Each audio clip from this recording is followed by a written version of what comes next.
पग पग पोखर माछ मखान, ये कहावत बिहार के मिथिलांचल में काफी प्रसिद्ध है। माने कि यहाँ तालाब, मछलियाँ और मखाना ये तीनों काफी ज्यादा होते हैं। हालांकि सिर्फ मिथिलांचल ही नहीं, पूरे बिहार में किसान मखाने के साथ मछली पालन भी बड़े पैमाने पर कर रहे हैं। इससे किसानों की दोगुनी कमाई हो रही है। आप भी इसे अपनाकर दोगुना फायदा कमा सकते हैं। वो कैसे, इस बारे में बता रहे हैं डॉक्टर अनिल कुमार। मखाना के बाद मछली कैसे लेते हैं वो अब हम आपको इधर दिखा के बताना चाहते हैं कि जितना आपका तालाब क्षेत्रफल है उसका 1/10 भाग बांस के खूंटे गाड़ करके इसको हम रिफ्यूज एरिया कहते हैं। इस तरह से इन एरिया में कोई मखाना का ना पौधा आएगा ना कोई पत्ता आएगा। मछलियां पूरे तालाब में मूवमेंट करती है, आराम गाह के उसमें इस्तेमाल यहाँ पे करती है। लोगों में ये भ्रांतियां थी कि मखाना में बहुत कांटे होते हैं, मछली नहीं की जा सकती है, रेहू कतला मृगल नहीं की जा सकती है। लेकिन अनुसंधान के द्वारा हम लोगों ने पाया है कि नहीं, जितना तालाब क्षेत्रफल है उसका 1/10 भाग बीच में खाली छोड़ देना है, रिफ्यूज एरिया कहलाता है। इसमें तीनों लेयर में हम कंपोजिट फिश कल्चर कर सकते हैं, जिसमें जो बॉटम फीडर है मृगल, जिसको नैनी बोलते हैं, उसको हम 40% रखते हैं और 30% मिडल, जिसको रेहू हो गया, और जो 30% हो गया कतला, हम सरफेस फीड रखते हैं।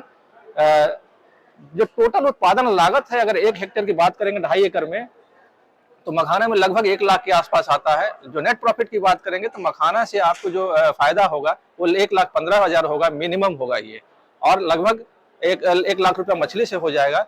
जिसमें मखाना का मछली करते हैं तो एक्स्ट्रा फीडिंग की जरूरत नहीं है, क्योंकि मखाना से जब फल फटता है तो उसमें जो फाइटोप्लैंक्टन डेवलपमेंट होता है वो मछलियों को भोजन का काम करती है। तो दोनों में सिनर्जिस्टिक इफेक्ट है। तो मखाना के साथ हम लोग मछली कर सकते हैं। जो जमीन हमारा अभी बेकार पड़ा हुआ है उसमें हम 2.5 से 2.5 लाख रुपया शुद्ध लाभ 6 से 8 महीने में प्राप्त कर सकते हैं।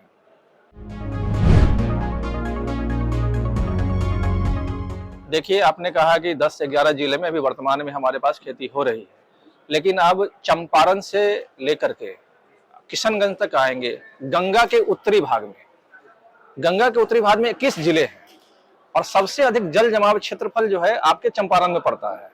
प्रतिशत के हिसाब से देखेंगे तो सबसे ज्यादा बेगूसराय में पड़ता है।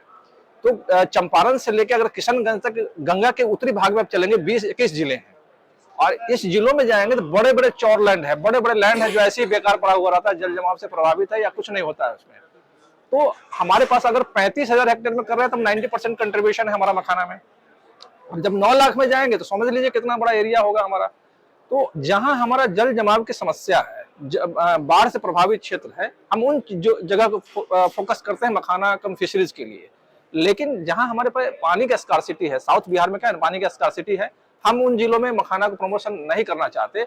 हाँ, लेकिन अगर उन जिलों में कुछ पार्ट ऐसा है जो सालों भर पानी में जलमग्न रहता है तो उन जगह पे भी हम मखाना कर सकते हैं, ऐसा नहीं कि नहीं कर सकते। जैसे कि औरंगाबाद में एक पैच है, उस पैच में वो किसान बताया कि सर नहर के किनारे पैच है जो हमेशा जलमग्न रहता है। हम लोगों ने बात किया और वहां पे हो रहा है।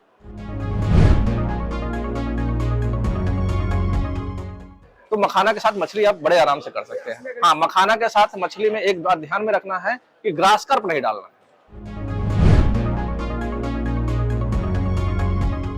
हाँ, ऐसे उनको जो भी हमारा, वैसे हमारे जितने भी जिले हैं सभी में कृषि विज्ञान केंद्र है हमारा, और कृषि विज्ञान केंद्र के जो वरीय वैज्ञानिक प्रधान है वो उनसे संपर्क करेंगे और कहेंगे कि भाई बिहार कृषि विश्वविद्यालय सबौर का एक कॉलेज है, भोला पासवान शास्त्री कृषि महाविद्यालय पूर्णिया में, हमारे पास एक पत्र आ जाएगा, उनको हम प्रशिक्षण दे देंगे। हम अपने तरफ से फर्स्ट टाइम है तो हम उनको बीज का भी सपोर्ट कर देंगे कि इंटीग्रेशन के लिए उनमें कोई दिक्कत नहीं है। हम उनको प्रशिक्षण के द्वारा सारी जानकारी बता देंगे, उनको तकनीकी जानकारी देंगे, बीज मुहैया भी करा देंगे।